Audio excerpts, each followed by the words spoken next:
नमस्कार मंडळी, तुमचं पुन्हा एकदा एका नव्या व्हिडिओमध्ये सहर्ष स्वागत आहे. मंडळी, जगाच्या पाठीवर अत्यंत शिस्तबद्ध पद्धतीने जर कोणी मोर्चे काढले असतील तर ते मराठा समाजाने काढले, असं विधान राज्याचे मुख्यमंत्री देवेंद्र फडणवीस यांनी काल पुण्यामध्ये केलं. त्यानंतर राज्य सरकारने मराठा समाजासाठी काय काय उपाययोजना केल्या आहेत व अजून काय काय उपाययोजना आणणार आहोत याची पूर्ण यादीच वाचून दाखवली.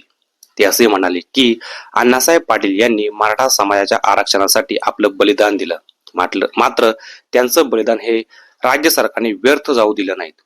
अण्णासाहेब पाटील यांचे जे पुत्र होते म्हणजे नरेंद्र पाटील यांना पाटील विकास आर्थिक महामंडळाचं अध्यक्षपद देखील दिलं आणि आम्हाला सांगताना आनंद होत आहे की जवळजवळ 2.5 लाखापेक्षा जास्त उद्योजक पाटील आर्थिक विकास महामंडळाचे म्हणजे महामंडळाने तयार केलेले आहेत.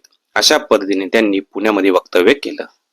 पुढे मुख्यमंत्री देवेंद्र फडणवीस असे म्हणाले की सर्वात महत्वाचा घटक म्हणजे स्पर्धा परीक्षेमध्ये मराठा समाजाचा हिस्सा जास्त प्रमाणात असतो आणि स्पर्धा परीक्षांमध्ये जर मराठा समाजाचा टक्का वाढवायचा असेल तर त्याकरता आपण एक बार्टी सुरुवात केलेली आहे.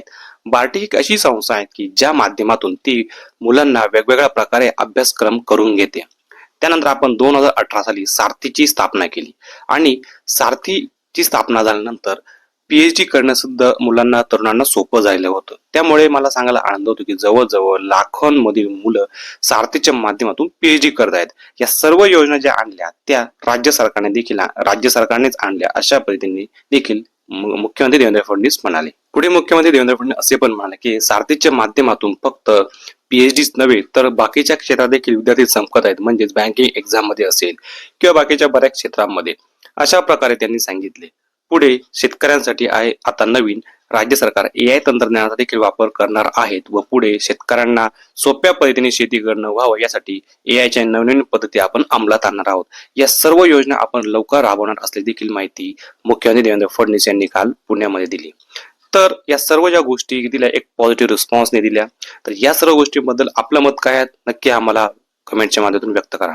व्हिडिओ कशी वाटली ते पण नक्की सांगा. धन्यवाद. भेटूया पुढच्या व्हिडिओमध्ये.